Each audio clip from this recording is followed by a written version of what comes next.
falar um bocadinho com vocês o porquê de o meu pai nunca ter aparecido ainda, nem nunca vai aparecer. E era a minha mãe que sustentava a família toda. Achei delicado falar sobre isto e isso aí chocou muito porque eu não estava à espera. Acho que foi a pior coisa que eu fiz. Bom dia, gente, como é que vocês estão? Espero que esteja tudo bem com vocês. Vocês já sabem que quando eu me sento nesta cadeira, com este cenário aqui atrás, é para falar de coisas mais sérias com vocês. Pronto, fiz o meu cafezinho. Vou tomar aqui o meu cafezinho, que daqui a pouco eu vou trabalhar. Vou gravar para vocês. Vou-vos explicar um bocadinho do porquê, né? Que vocês nunca vão ver o meu pai aqui, neste canal. O porquê que ele nunca apareceu também, não é? Porque se ele nunca apareceu e vocês nunca vão ver por aqui. Eu vou explicar um bocadinho sobre isso, porque vocês já viram toda a minha família aqui quase, porque a minha mãe já apareceu, a minha irmã, só a minha irmã mais velha que vocês ainda não viram, os meus sobrinhos, mas porque eu tenho duas irmãs, uma mais velha e uma mais nova. E pronto, a minha mãe já apareceu, os meus filhos aparecem quase sempre por aqui, o meu marido, os meus sogros também já apareceram, que é com quem eu passo também mais tempo assim da família, que as pessoas que estão mais perto de nós. E até os meus cunhados, os meus amigos, e pronto, sempre que eu gravo e que estou com eles, eles aparecem aqui. E hoje vim falar um bocadinho com vocês o porquê de o meu pai nunca ter aparecido ainda, nem nunca vai aparecer.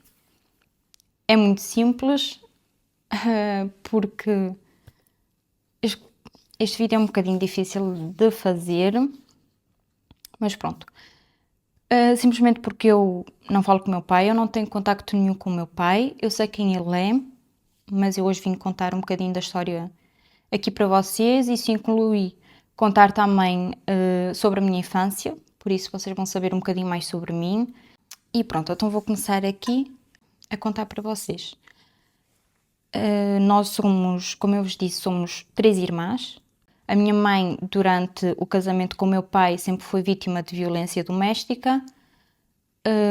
Nós também, com episódios um bocadinho feios, muito feios mesmo, com álcool à mistura da parte dele, e isso desencadeava mais ainda as violências em casa, até chegar a um dia que também houve ameaças com arma e tudo, e pronto, as coisas ficaram assim mais feias, não é? E também houve episódios que ele tinha de me ir buscar à escola, eu não me ia buscar à escola na hora do almoço, porque a minha mãe estava a trabalhar, então ele não trabalhava, porque ele deixou de trabalhar e depois nunca mais trabalhou, e era a minha mãe que sustentava a família toda. E então ele tinha de me ir buscar à escola, eu era pequenininha, tinha uns 5 anos, assim uma coisa, e ele tinha de me ir buscar à escola para me dar o almoço durante esse período que ele estava em casa, não é? Que era normal. Mas eu não ia, então eu tinha sempre o pai de uma amiguinha minha que me trazia até casa, e tinha muitas vezes que ele não estava em casa, e eu sentava-me então à porta de casa, à espera que ele chegasse a casa ao meio-dia para me dar o almoço, mas ele nunca chegava, e às vezes tinha a vizinha que vinha ver, a vizinha do lado, e via que eu lá estava sentada e que ele não estava em casa, então acho que vai ser um bocadinho difícil. Acho que vai ser um bocadinho difícil fazer o vídeo, mas pronto. Continuando, ela vinha ver, eu estava lá sentada e então ela chamava-me, porque ela sabia que ele não estava em casa e que ele não ia aparecer para me dar o almoço. Ela chamava-me e muitas vezes eu fui comer à casa dela durante o almoço, porque senão eu também tinha a minha tia, que era a tia do meu pai, que foi quem tomou conta de mim nesse tempo. Para mim é mais do que uma avó. Tenho muito mais carinho e amor por ela do que pelas minhas avós, tanto que a avó do parte do pai biológico mesmo, eu tive pouco contacto, porque na altura ainda que a minha mãe estava casada com o pai e tudo, eu tinha era mais contacto com o pai do meu pai biológico, né? Porque eles também estavam divorciados, o meu avô paterno e a minha avó paterna divorciaram-se, Eu tinha era mais contacto com o meu avô, por muito que eles morassem quase ao lado um do outro, havia conflitos entre o meu pai e a minha avó paterna, e então fazia com que eu nunca tivesse contacto com ela, só tinha com o meu avô. Devido ao divórcio e tudo, houve assim conflitos entre a família paterna e pronto. Eu só me lembro de ter convívio com o meu avô paterno e não com a minha avó materna. Pronto, houve assim episódios e quando eu tinha 6 anos, a minha mãe pegou em nós, nas minhas irmãs e em mim, e fugiu de casa. Fugiu de casa. A minha irmã mais nova, ela tinha 6 meses, ou o que era. Nós temos todas 6 anos de diferença umas das outras. E ela pegou em nós as 3 e fugiu de casa. Fugiu de casa, nós fomos para a casa de uma amiga dela, e que nos recebeu lá. Mas nós fugimos de táxi, todos de táxi de casa, num dia, no fim de tarde. E quando nós passámos por onde estava um primo do meu pai, e ele viu-nos passar, e ele seguiu-nos, e ele sabia onde é que nós estávamos, e ele disse ao meu pai onde é que nós estávamos, que estávamos em casa dessa amiga da minha mãe. Pronto, depois a minha mãe alugou uma casa para nós, teve de trabalhar o dobro e o triplo para nos sustentar a toda sozinha, não é? Pronto, então ela trabalhava muito e eu ficava mais com a minha irmã mais velha. O passado para aí um ano sem contacto com ele, ele chegou lá à casa onde nós estávamos com a polícia e queria nos levar à força, e quando eu abri a porta, porque era a minha irmã mais velha que estava em casa a tomar conta de nós, né? Quando eu abri a porta e o vi, eu fiquei cheia de medo. Ainda por cima ele vinha com a polícia, eu tinha 6 anos, e fechei a porta e fui a correr para a casa de banho me fechar. Fechei-me na casa de banho à chave, porque eu tinha muito medo dele e eu não queria ir com ele. E pronto, como podem imaginar, para uma criança de 6 anos, isso era traumatizante, não é? Porque eu tinha medo dele e ainda por cima vinha a polícia assim. E pronto, depois a minha irmã mais velha ligou à minha mãe porque ela trabalhava próximo. E ela saiu do trabalho, veio a casa e pronto, expulsou-os lá de casa e nunca mais tive contacto com ele. Depois, devido a tudo isso, a minha mãe conheceu o meu padrasto, que foi quem eu considero, acho que é a parte mais difícil do vídeo para mim. Mas a minha mãe conheceu o meu padrasto e é a figura paterna que eu tenho. Ele foi muito bom comigo e foi realmente um pai que eu nunca tinha tido. Ele cuidava de mim, ele ia-me buscar à escola quando a minha escola acabava, dava-me comer. No fim da escola, à tarde, eu ia com ele para o posto da GNR, porque ele era GNR, ele era polícia. Ele era cabo na vila onde eu morava e de onde eu sou, de Portugal, né? E digo era porque já não é, né? Desculpem os cortes todos neste vídeo, não é? Mas é uma coisa delicada para mim. É um sujeito delicado falar sobre isto e eu não quero estar aqui a chorar à vossa frente, né? E pronto. Como eu disse, era porque já não é. As coisas entre ele e a minha mãe depois não resultaram. Foi quando nós viemos aqui para o Luxemburgo. Eles acabaram. E eu vim para o Luxemburgo com a minha mãe. E pronto, a relação deles acabou, mas ele manteve sempre contacto com nós. Ele escrevia-nos sempre pela internet e tudo. Depois pronto, a minha mãe também começou outra relação. E nós já cá estávamos há uns anos no Luxemburgo. e ele tirou a própria vida. Por isso é que ele já não está entre nós. Eu não sei se eu estou a ser clara ou se vocês estão a perceber, porque é difícil para mim falar sobre isto. Eu estou sempre a meter pausas no vídeo, porque estou sempre com as lágrimas nos olhos e eu não quero chorar aqui. E pronto, ele tirou a própria vida e isso machuca-me muito, não é? Porque foi a figura paterna que eu tive e eu tenho saudades dele.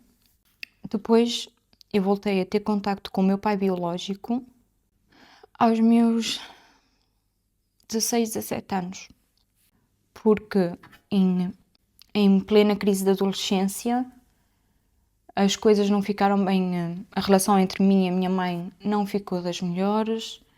Houve um episódio que nós discutíamos sempre e houve um episódio em que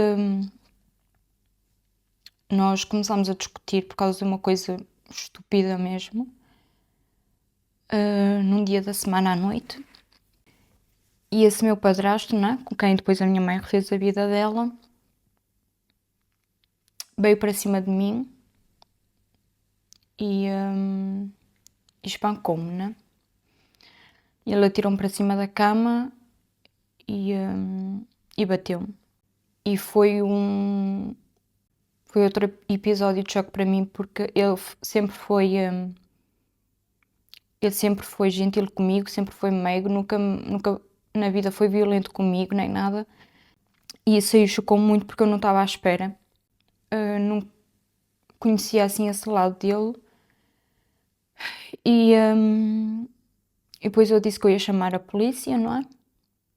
E a minha mãe tirou-me o telefone para que eu não o pudesse fazer.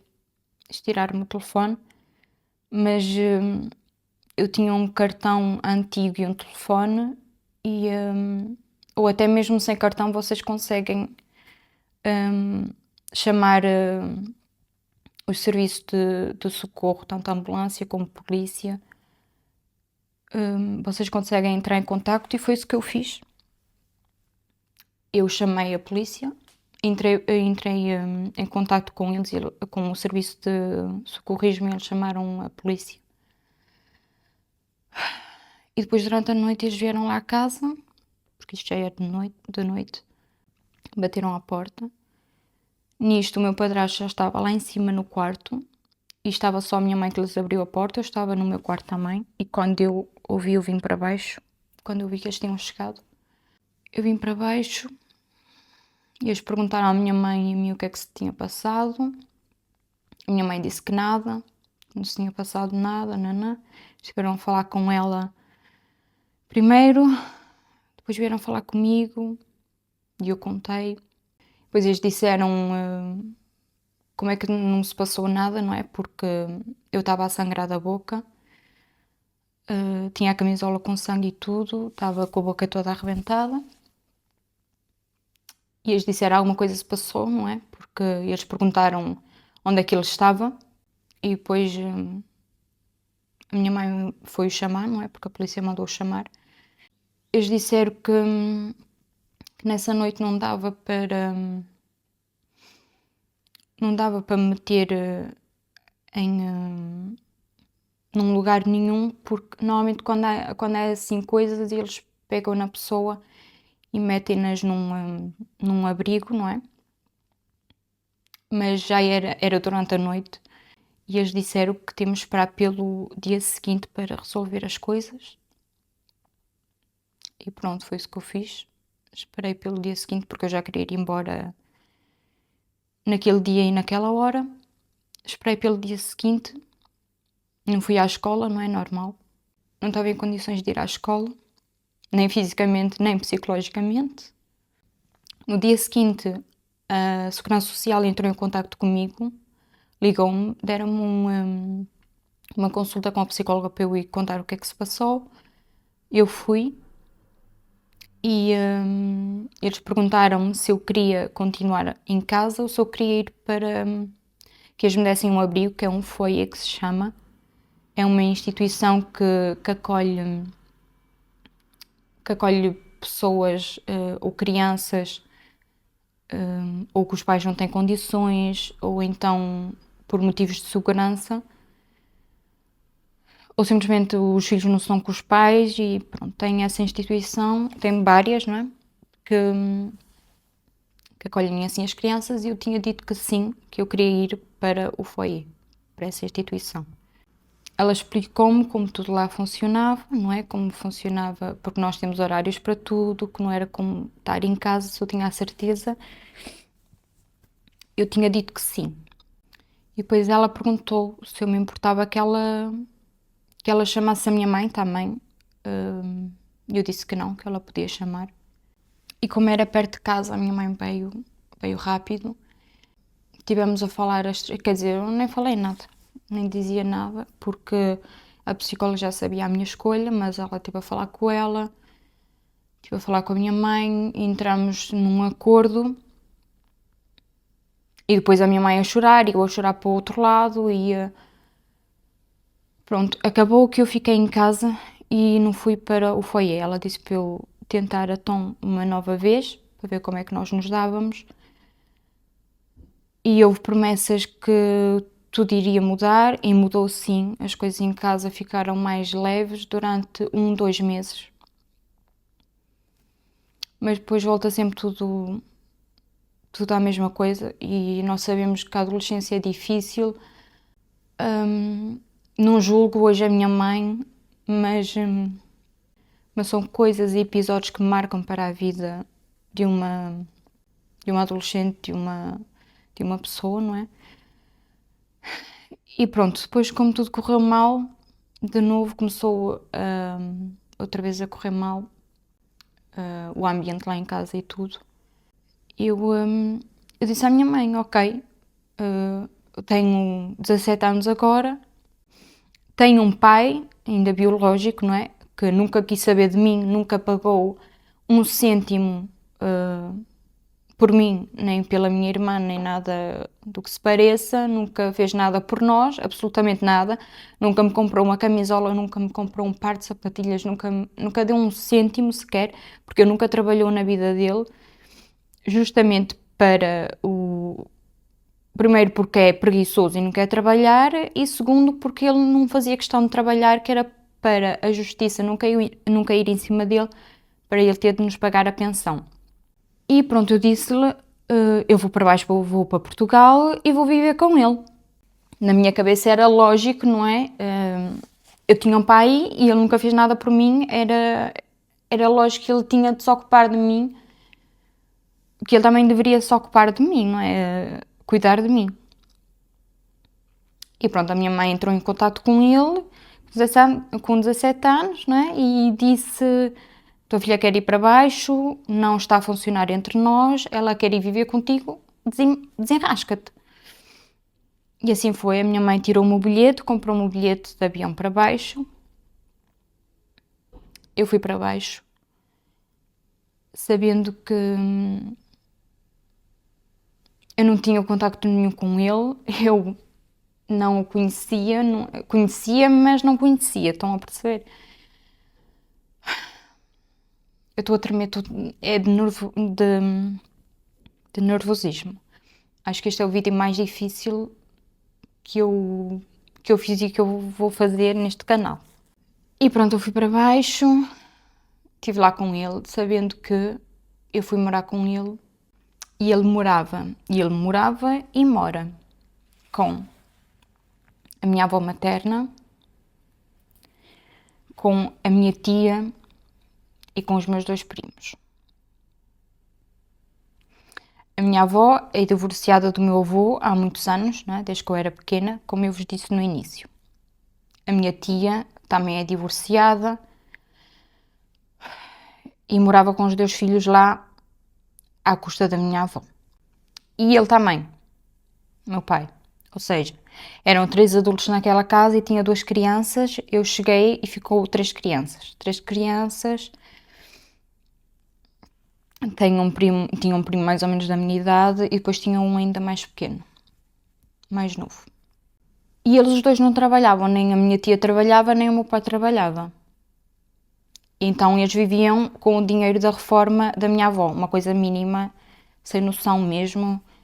Eles estavam a morar na casa dos pais dos meus padrinhos, né? Estavam a morar lá e já não pagavam a renda há imenso tempo. A casa estava imunda.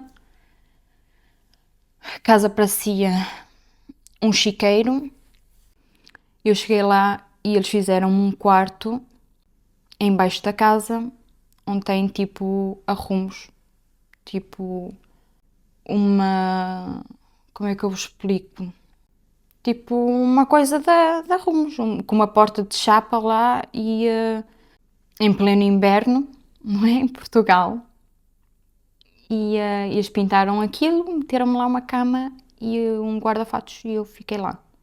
E aquilo tinha imensa umidade.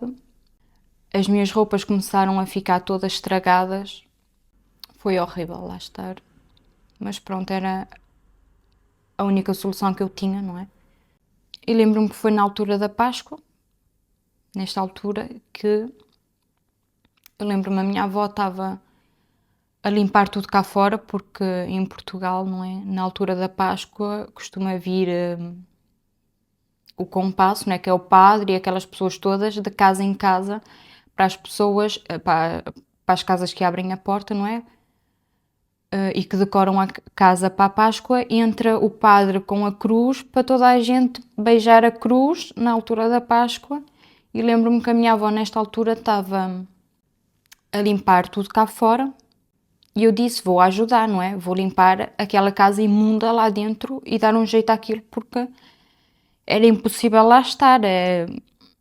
Eu sei que eu tenho um bocado o coisa da limpeza e da arrumação, porque a minha mãe sempre me educou assim, a ser limpa e sempre me habituou de nova a limpar tudo e a ajudar e a arrumar e hoje agradeço-lhe muito por isso.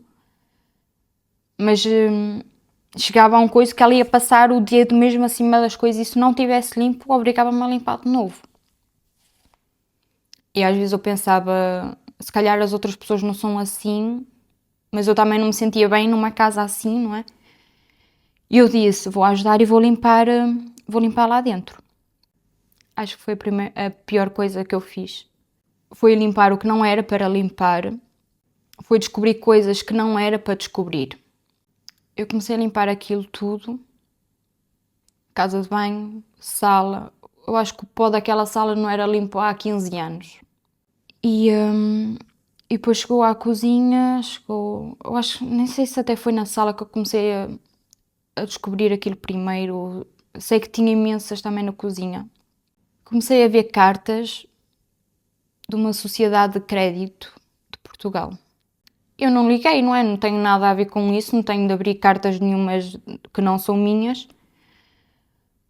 Mas aquilo não era uma, não era duas, não era três, era centenas de cartas dessa mesma sociedade de crédito. E algumas estavam fora da cartinha e só tinha o papel. Eu comecei a ver e aquilo era créditos atrás de créditos que a minha tia estava a fazer em nome da minha avó. Ou seja, para quem não sabe, isso é crime. Isso é crime assinar em nome de outra pessoa e pedir créditos em nome de outra pessoa. Isso dá cadeia, dá prisão em Portugal e acho que em todo o mundo. Eu comecei a ver aquilo e depois na cozinha também era centenas de cartas, mas lá ninguém mexe, ninguém vê, ou toda a gente tapa os olhos e ninguém quer ver, não sei. Eu chamei o meu pai e mostrei aquilo tudo. Não eram créditos, gente, era muitos. Mas quando eu digo muitos, vocês não têm noção, nem têm ideia, nem eu tinha noção que seria possível fazer assim tantos créditos, ainda por cima na mesma empresa, não é? Na mesma sociedade. Tinha um ou outro que era de outra, mas era quase tudo sempre da mesma. E o meu pai chamou a minha avó, mostrou-lhe, chamou a minha outra tia, também mostrou, e foi uma barracada lá em casa. Ela veio e literalmente eu mexi no que eu não deveria mexer e eu descobri o que eu não deveria ter descoberto. Nós pegámos-nos e pegámos-nos mesmo feio, pegámos-nos à porrada mesmo, eu e a minha tia. E pronto, e depois aí eu disse que eu ia embora. Disse que eu ia embora porque eu não estava bem, eu não estava bem a viver naquele barraco. E ainda estar assim a viver em situação tipo. Eu estava mesmo perdida ali. Porque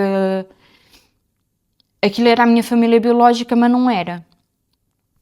Porque eu não tinha coisa nenhuma por aquela gente. E eu, quando descobri isso, quando vi aquela porcaria toda, para não dizer outra palavra, eu disse, esta gente é doida da cabeça, são todos doidos, são todos malucos. A única pessoa que se aproveitava no meio daquela família toda era a minha outra tia. E pronto, foi... E o problema é que eles são preguiçosos, eles não têm vontade nenhuma de trabalhar, de se virar na vida, de ser alguém na vida, de viver às custas de uma mínima reforma e de créditos, sem necessidade, gente. É isso que me revolta, sem necessidade, porque o resto da família toda está bem, da parte deles. Gente, é que tem gente com tanto dinheiro lá. Eu não vou nem dizer a empresa porque é conhecida mundialmente, ok? Mas eles são da família dessa empresa. O resto das pessoas estão todas super bem na vida. E eles são uns merdas ali. Porque não querem ser ninguém na vida. São parasitas da sociedade completamente. Vivem à custa dos outros. E não vivem, sobrevivem. Porque querem. Essa é a escolha deles de vida. E eu disse que eu vinha embora.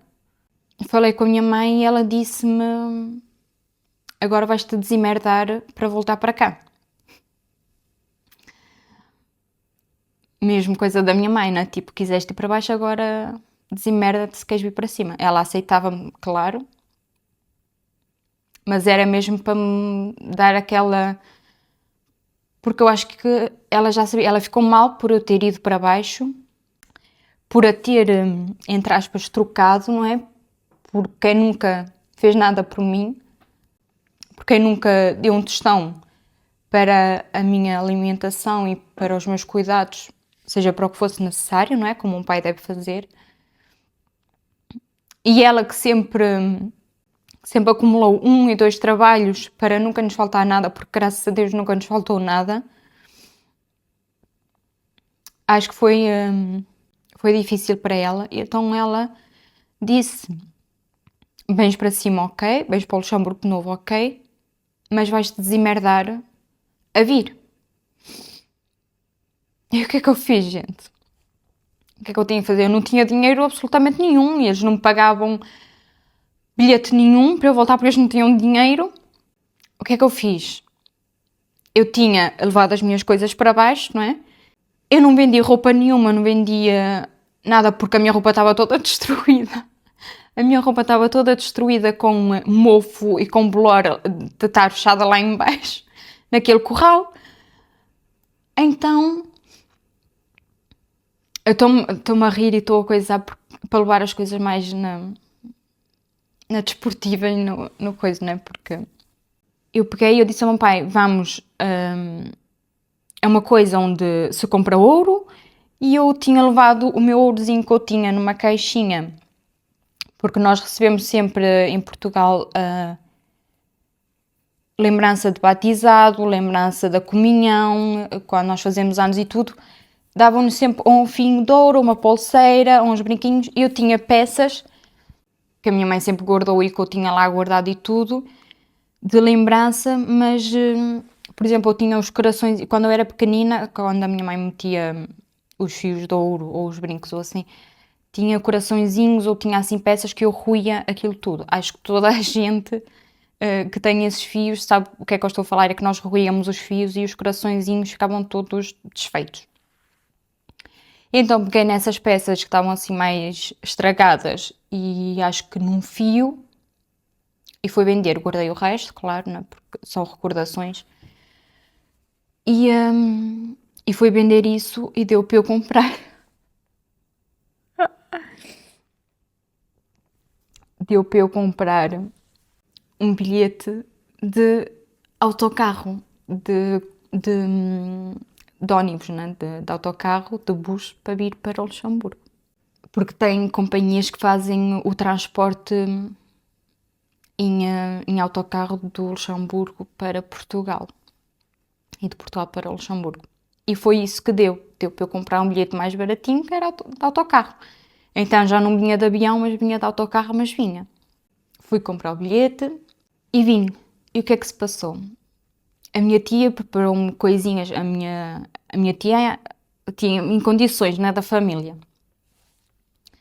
Preparou-me coisinhas para eu trazer na viagem, né, para eu comer e tudo. Eu fiz a minha mala. Tem coisas que ficaram para lá, mas eu trouxe o essencial, o que ainda estava em condições. E vim para cima. O que é que aconteceu ao autocarro? O autocarro avariou no meio do caminho em França, gente. O autocarro avariou e... Depois nós ficámos presos lá no autocarro, porque foi durante a noite, e não tinha garagem nenhuma aberta, e ou seja, nós ficámos 2 dias dentro do autocarro, em vez de ser tipo um dia de viagem, 24 horas, foi o dobro, porque nós ficámos a noite toda presas no autocarro, depois no outro dia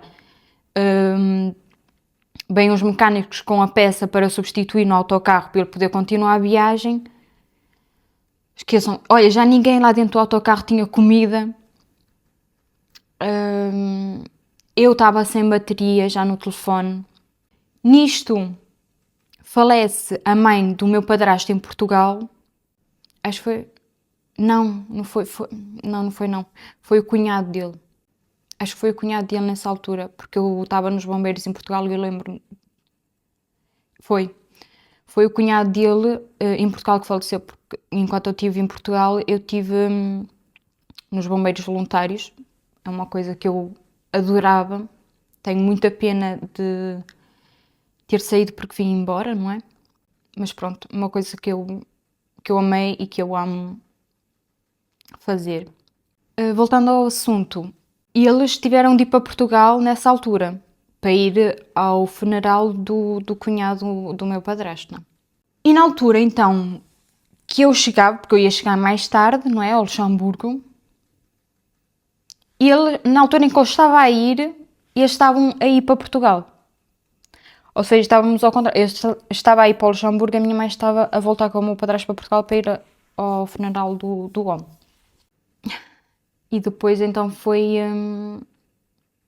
um colega da família que trabalhava também nisso, que trabalhava na mesma empresa de autocarros, não é?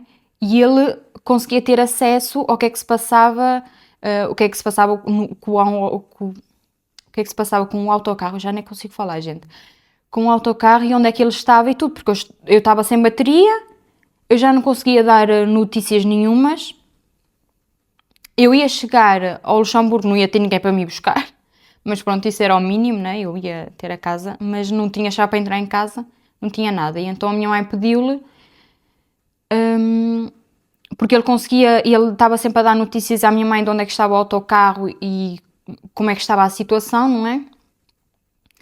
E a minha mãe tinha de ir para Portugal, então não podia ir buscar também, e foi ele que me foi buscar quando o autocarro chegou e que me levou a casa. A minha mãe deixou-lhe a chave e eu fui-me levar lá a casa.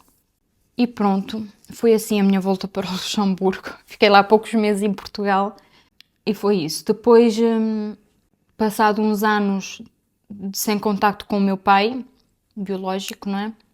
Quando a minha filha nasceu, ela tinha pouquinhos meses. Ela nasceu fim de dezembro, porque ela nasceu antes do tempo. Ela só ia nascer em janeiro. E eu fui de férias em agosto a Portugal.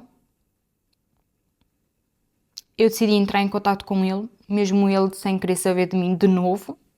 Voltar à mesma situação que foi toda a vida. Eu entrei em contato com ele, porque eu tinha o número dele. Eu disse-lhe, propus-lhe se ele queria conhecer a neta dele, porque eu disse talvez, não é? Talvez ele queira ver a neta, a primeira neta dele, não é? Ele respondeu-me à mensagem, mas ele disse, eu não estou... porque eu sou de uma vila de Portugal, mas a minha mãe, onde ela comprou os apartamentos, é noutra vila ao lado. E eu estava no apartamento da minha mãe, não é? Que ela comprou lá em baixo. E ele não sabia. E ele disse,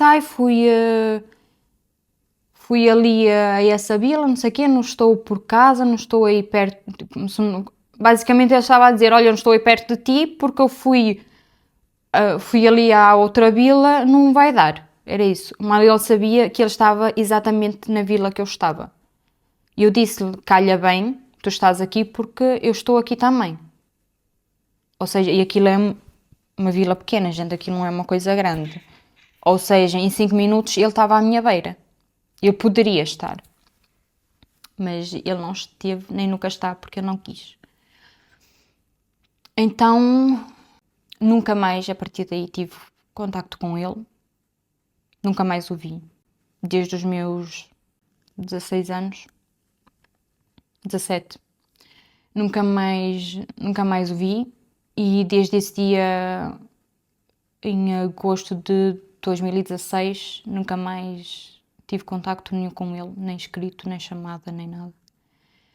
Porque eu decidi que não é a mim de correr atrás dessa pessoa, nem depois de várias vezes que ele já demonstrou que não quer saber, não é a mim de correr atrás dessa pessoa. E, gente, quando vocês se tornam mães, quando vocês se tornam pais,